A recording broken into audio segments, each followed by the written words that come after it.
Nous allons donc passer la parole à Luana Antunes, qui nous vient de l'Université Unilab au Brésil. Je vais en quelques mots la présenter pendant qu'elle s'installe, bien évidemment. Alors, donc Luana Antunes Costa est maître de conférence à l'Université de l'intégration internationale de la lusophonie afro-brésilienne, donc Unilab, au Brésil. Elle est également donc coordinatrice d'un groupe de recherche sur le corps féminin, littérature africaine et afro-brésilienne, notamment en collaboration avec l'UNILAB, l'Université fédérale de Rio de Janeiro. Elle est militante également du féminisme noir brésilien et autrice de l'ouvrage donc en français. Donc il y a une traduction de l'ouvrage en français ou pas? Ou alors en portugais, je te laisse le choix de le lire en portugais, s'il te plaît. Pelas Águas Mestiças da História, uma leitura de Outro Pé da Sereia, de Mia Couto, à travers les eaux métisses de l'histoire, une lecture du roman L'autre pied de la Sereia de Mia Couto, un écrivain mozambicain. Très bien publié, qui a publié, donc cet ouvrage a été publié en 2010. Merci infiniment. Alors, le titre de la communication, de quoi parlent les bouches des négresses, traduction itinérante et autre manière de penser, agir, sentir le monde. Parfait. Merci. Bon, bonjour. Bonjour. Je vous regardais pendant les collègues présentaient le travail et je pense qu'ils sont un peu fatigués. Donc, on fera un peu différemment. Je ne vais pas une communication, je veux pas vous présenter une communication très formale, cadrée. Je vais plus comme je fais chez moi avec mes étudiants. Je vous remercie pour vos présences amateur. Et je remercie aussi cette table avec mes collègues, mais aussi mes amis. Je suis hyper contente d'être avec vous et tous les gens qui nous suivent par les humains. Je suis Léona Antunes, je travaille à Unilab. Quoi? C'est bon? C'est pas bon? Ah bon? Oui, ça c'est très important. Je vais les mettre. Merci. Je travaille à Unilab, c'est une université, bon, c'est un grand nom, voilà, Université de l'intégration internationale de la lusophonie afro-brésilienne. Et elle a été créée pendant le gouvernement Lula. Il fait à peu près 12 ans. Du coup, c'est une université très nouvelle. Et on établit des coopérations avec les pays africains de langue portugaise, les 5 pays africains de langue portugaise et aussi les Timor-Leste. Et notre université, elle est au Ceará et aussi à Bahia, dans l'état de Ceará et dans l'état de Bahia.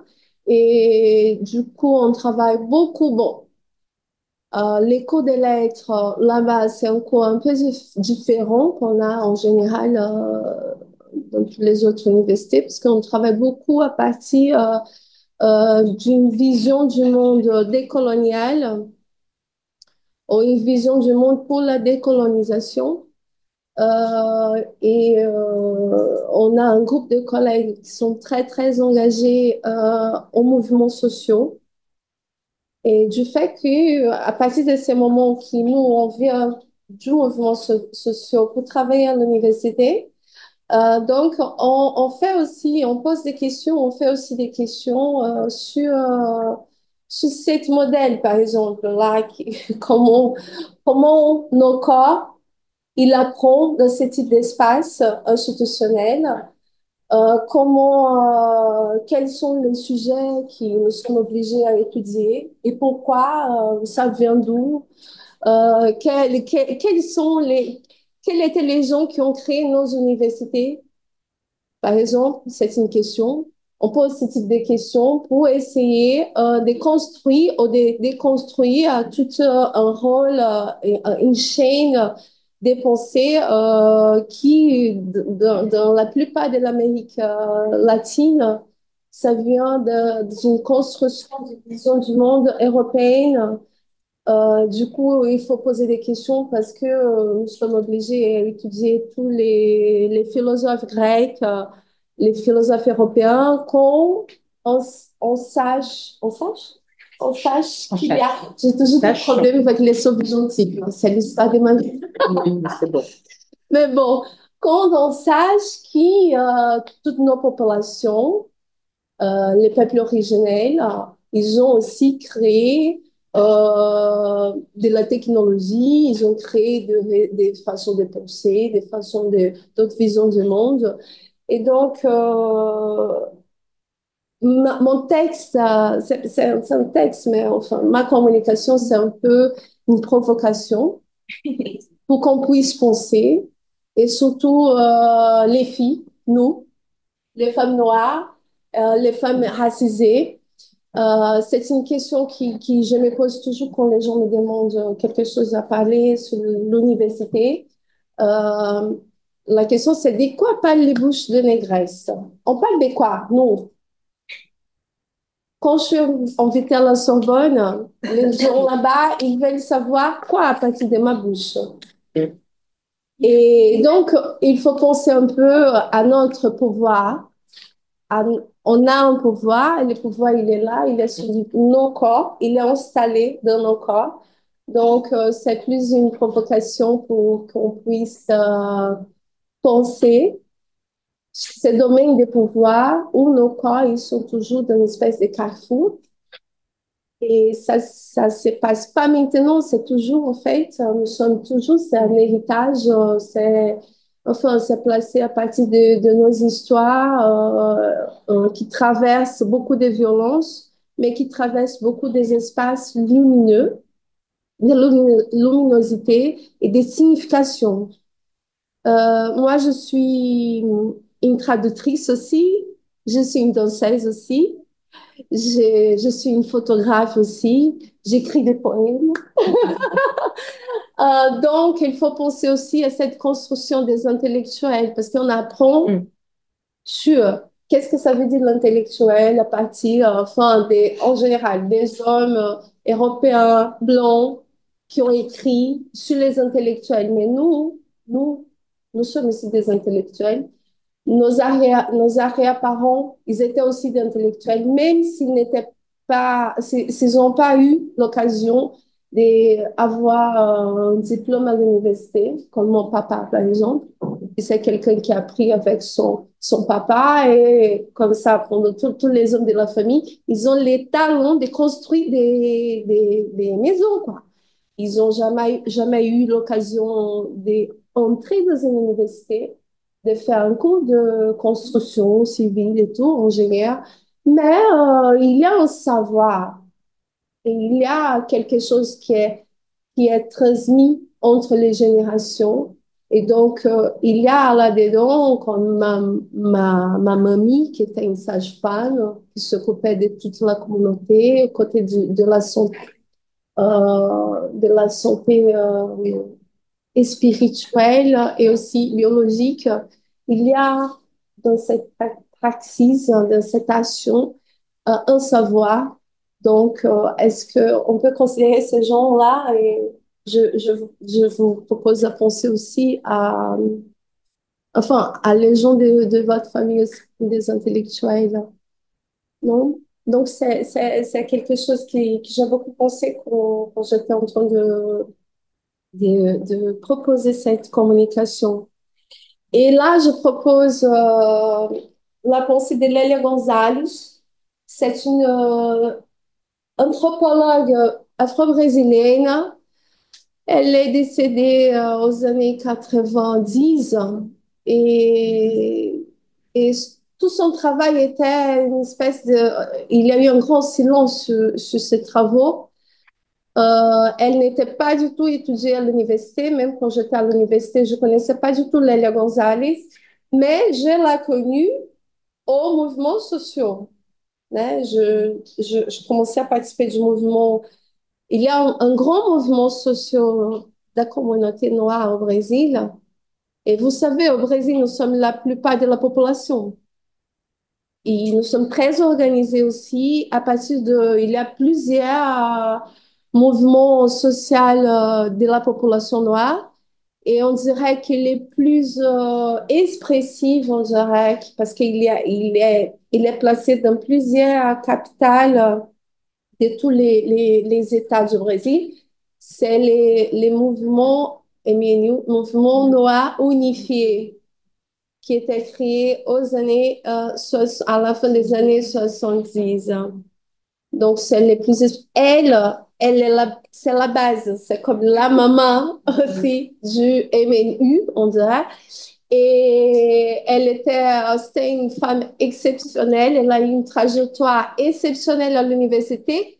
À l'époque, il n'y avait pas des Noirs à l'université.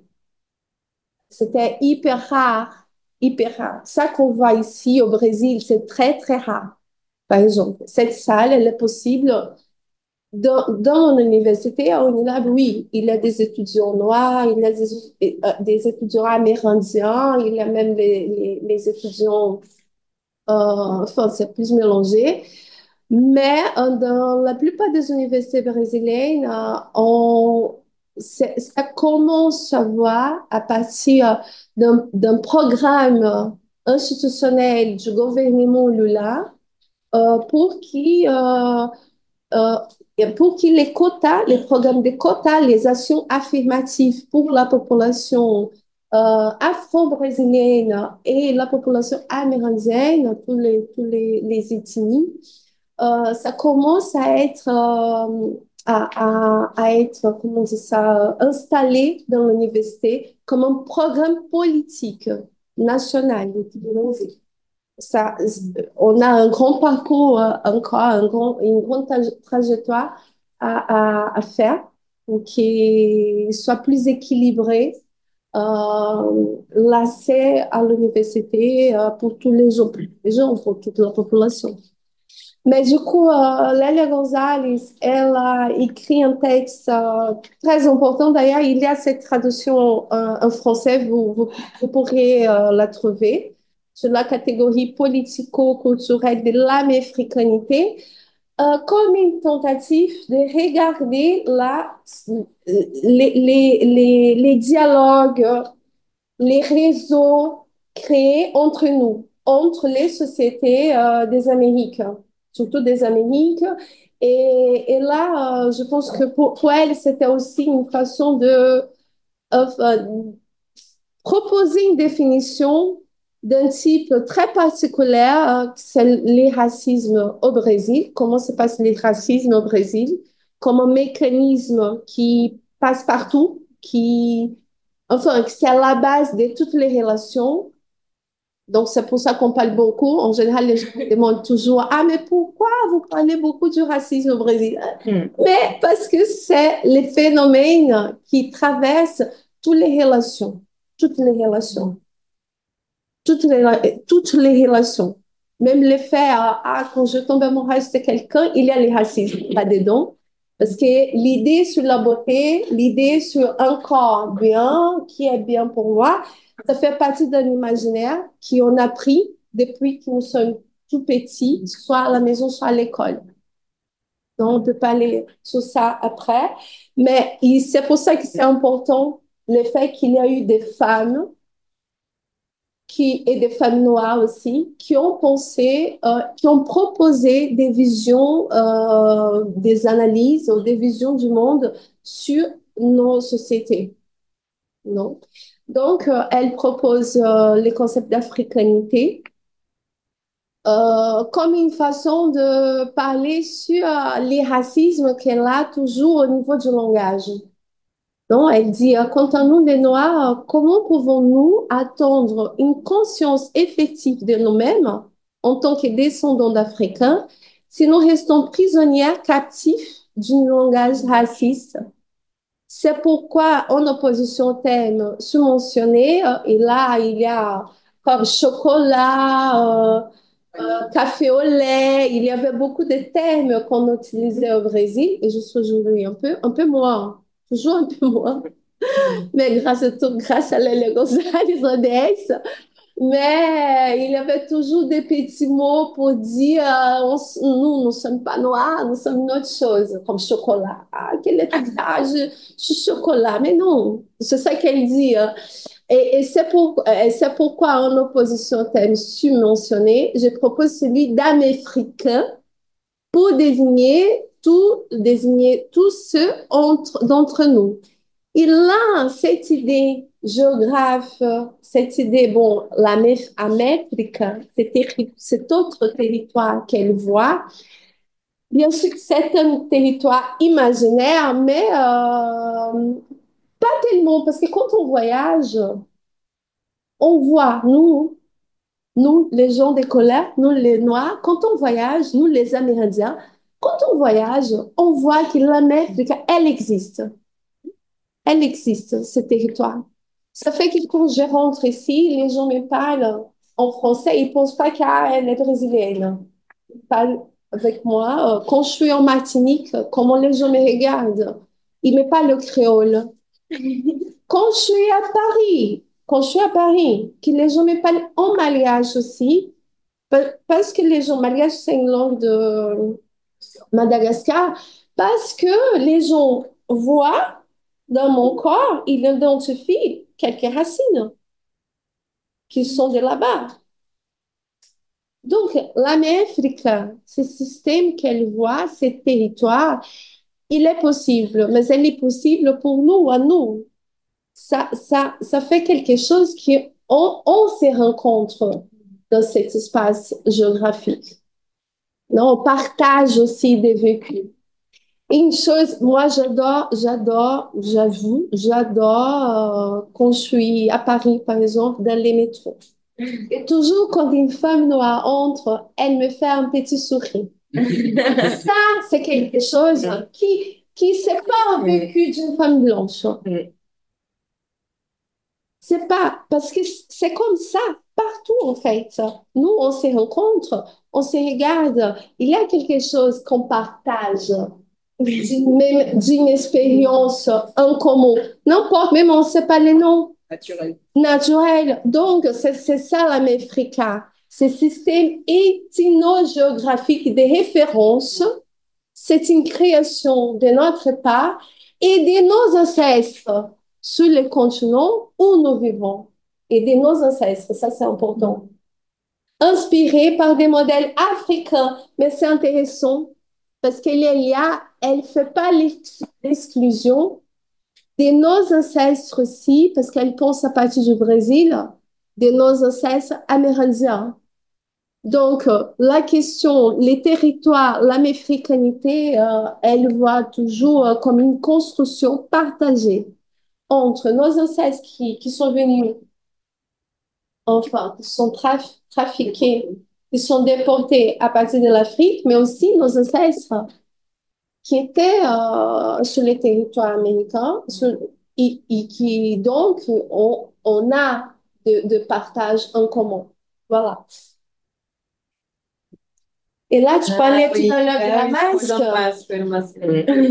Et donc, ça revient à cette idée de il faut qu'on sache d'où nous sommes venus et il faut que nous pourrions avoir des outils pour nous dire, pour nous énoncer. La place de l'énonciation, c'est très important. Sinon, quelqu'un arrive et va nous dire, ah, toi, je sais pas, il va nous nommer. Et cette idée sur les masques et les pouvoirs du monde blanc et du pouvoir du monde colonial, de nous dire, de nous mettre en silence, ça, c'est quelque chose qui est très travaillé sur, et j'adore cette couverture parce que la couverture de son livre, Soraya d'ailleurs, elle a bien montré, elle montre un visage, elle n'est pas cachée, Sagrada Quilomba, justement, c'est une femme, une multi-artiste incroyable, incroyable, incroyable, et une multi-artiste afro-portugaise. Parce qu'elle est née au Portugal, mais sa famille, elle vient aussi d'Afrique. Non? Elle a des rapports entre Angola et Saint-Tomé-de-France. Et donc, l'esthétique de tout son travail. Et son travail, Mémoire de la plantation, c'est un travail à partir de son doctorat, de sa thèse. Elle était empêchée de travailler sur ce thème. Elle avait toujours des problèmes à l'université pour travailler par rapport à ce thème, à l'université portugaise, donc à Lisbonne. Donc, elle est partie, elle a eu une bourse en Allemagne. Et donc, elle a commencé à faire ce travail là-bas. Et du coup, elle est une psychanalyste. Donc, son travail sur le domaine de la psychanalyse. Elle travaille beaucoup en dialogue avec Frantz Fanon. Et, euh, et du coup, qu'est-ce qu'elle a fait dans ce travail? Elle a entendu la parole des femmes noires qui étaient en Allemagne, des Allemandes noires. Des femmes qui sont nées en Allemagne, mais elles sont noires. Voilà.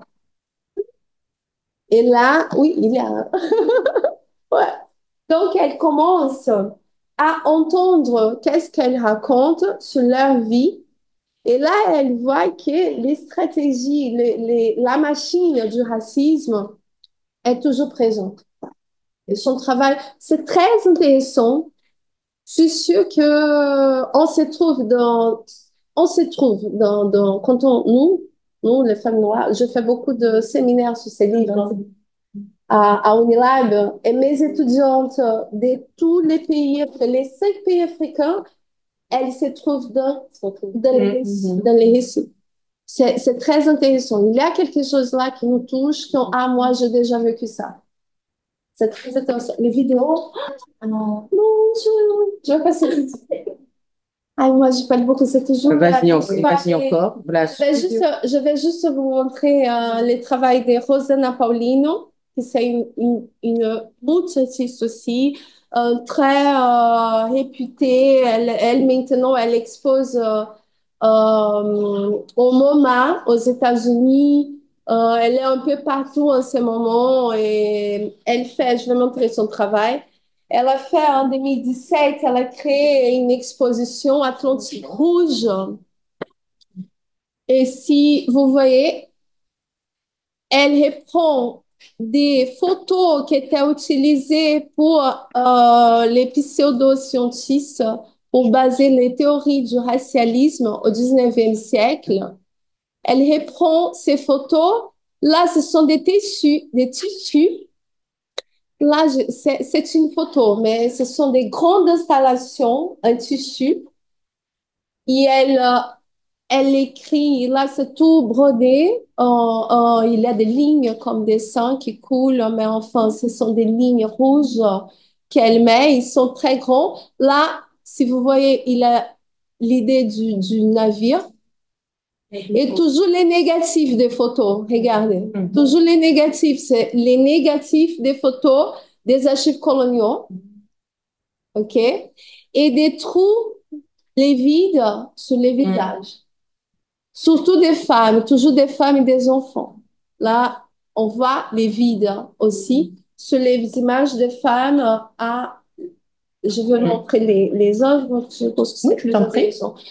Et cette espèce de création des palimpsestes, parce qu'elle fait des superpositions des images, et toujours ce jeu entre les blancs, les noirs, l'image des négatifs. Là, c'est écrit les progrès des nations. Quel progrès? On peut demander, comment s'appelle ça aux azulejos? J'ai oublié ça. C'est azulejos, j'ai oublié ça. Il y a au Portugal un symbole très important de la culture portugaise. Ça vient du Maroc, en fait. Ça vient de faïence, ouais. Ça vient de la tradition arabe, ça vient du Maroc. Mais du coup, on va, parce que Portugal, enfin, il y a eu une domination arabe pendant des siècles. Et donc, ça se voit encore sur la culture, même sur les patrimoines.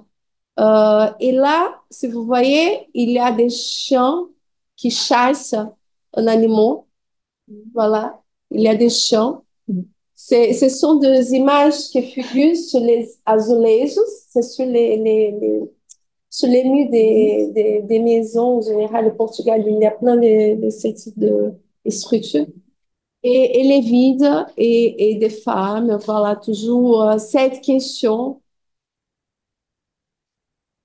Et on arrive pour faire un point entre ce type de traduction en théâtre et ce type de relation entre la théorie que les intellectuels afro-brésiliens elles proposent, comme Lélia Gonzalez ou les afro-diasporiques comme Grada Quilombo, on voit aussi au niveau de l'art. Et là, je propose les textes la lecture du texte de Fabiana Carneiro da Silva, qui, elle, s'énonce comme petite fille d'Amada de Quitéria.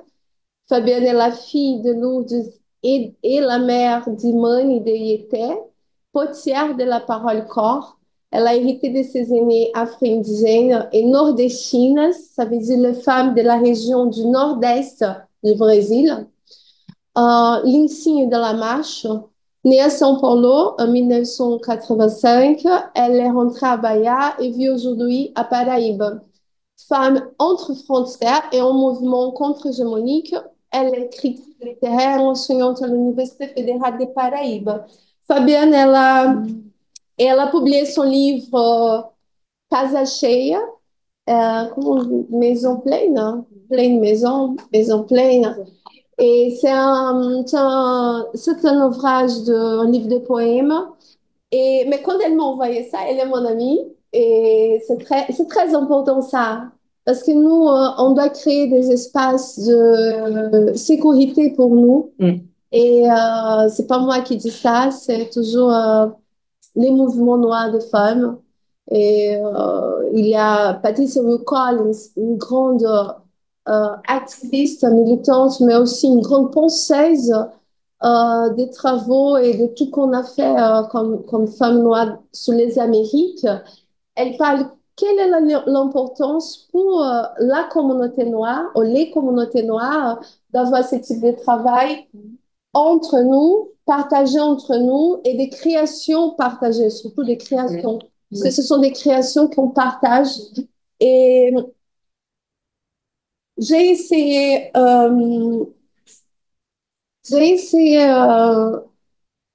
une traduction d'un poème. Je vais vous présenter la vidéo. C'est une vidéo poème, mais il y a la voix, la lecture, enfin, une performance sur le poème.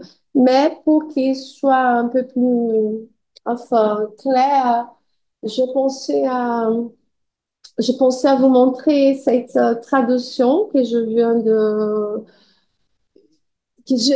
franchement, je viens de finir, mais elle n'est pas prête complètement. Je pense que je vais la reprendre. Et c'est à partir d'un poème qui appartient à ce livre, L'Osea ou Palimpseste dans une femme oiseau. Et je lis, OK? Ce qui me voit, ce qui me reste, moi, je suis dans les passages que personne n'a connus, la trace, les vents, les souffles, femme oiseau atterrit dans la matière stérile de l'autre, sauvage. Moi, je suis nue dans les bras des rats. Moi qui suis sentie des eaux, la trace, les vents, les souffles, c'est là. Moi, sortilège primordial. Je me fais corps d'un tel qui m'écrit en lettres. Sur le papier de celle qui me lit, la surface blanche, les vides, moi, femme de colère, les gestes en désespoir, atriums creux, réverbérant quelques échos du matin. Bénue traversant la colère ardente des civilisations. J'insiste, pour moi, pour elle qui m'inscrit, pour nous qui lisons.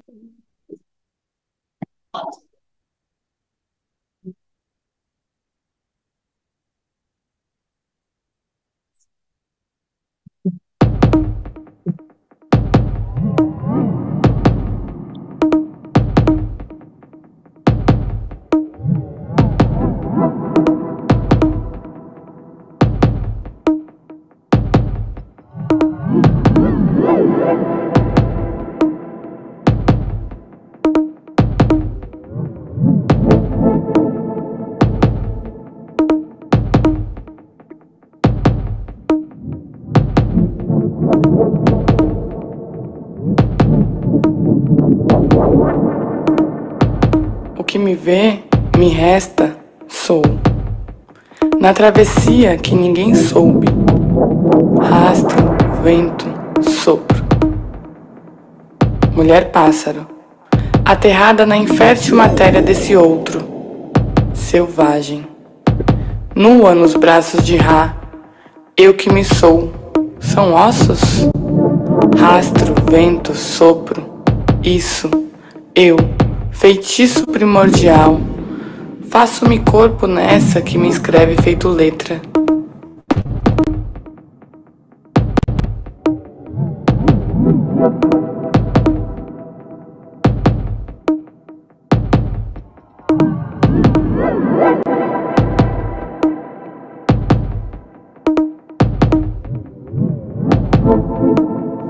No papel de quem me lê, na superfície branca, vazia, eu, mulher de cor, ação em desespero, átrios ocos a reverberar algum eco de amanhã.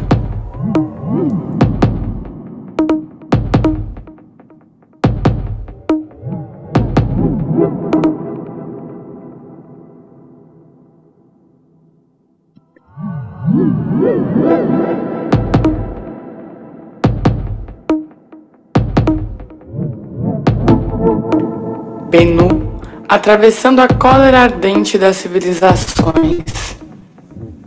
Insisto, por mim, por ela que me escreve, por nós que nos lemos.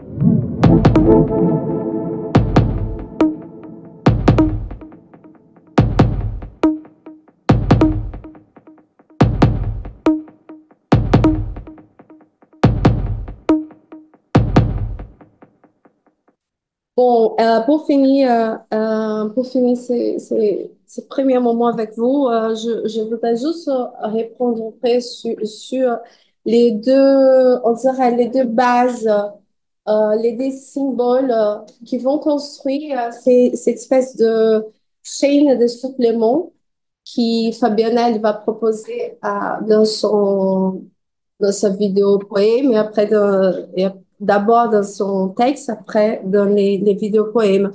C'est la figure de Luzia. Je ne sais pas, Luzia, vous avez entendu parler de Luzia, les plus anciens fossiles qui étaient trouvés en Amérique du Sud, au Brésil. Surtout à Minas Gerais, c'est le territoire de ma famille, à 11 500 années. Donc, elle prend cette idée, cette corps, cette trace de femme qui est symbolisée par Kiat Lucy, enfin, cette matérialité. Et à partir, en sachant que Lucy, elle était identifiée comme une femme de couleur, une femme, elle n'est pas une femme de la peau blanche. Donc, elle prend cette premier ancestre pour nous et à partir de ce mouvement, elle va attacher ou lier au passé mythique d'un oiseau. Vous connaissez Bonu? Bonu, c'est l'âme, c'est tellement beau ça, c'est l'âme des Ra. Ra, c'est les dieux du soleil, c'est les soleils de la mythologie égyptienne.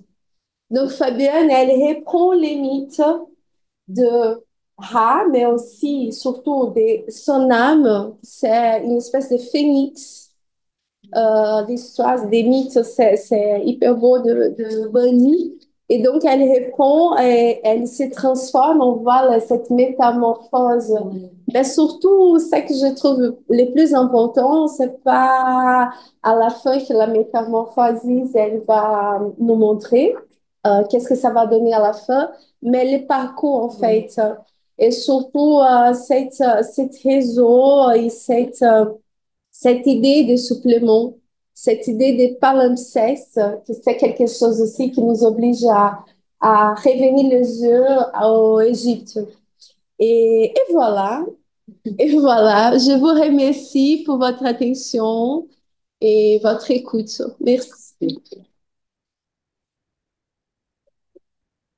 Donc, merci infiniment donc, à Luana Antunes, notamment pour la question du pouvoir des Noirs, la construction, voire même la déconstruction des représentations liées aux Noirs.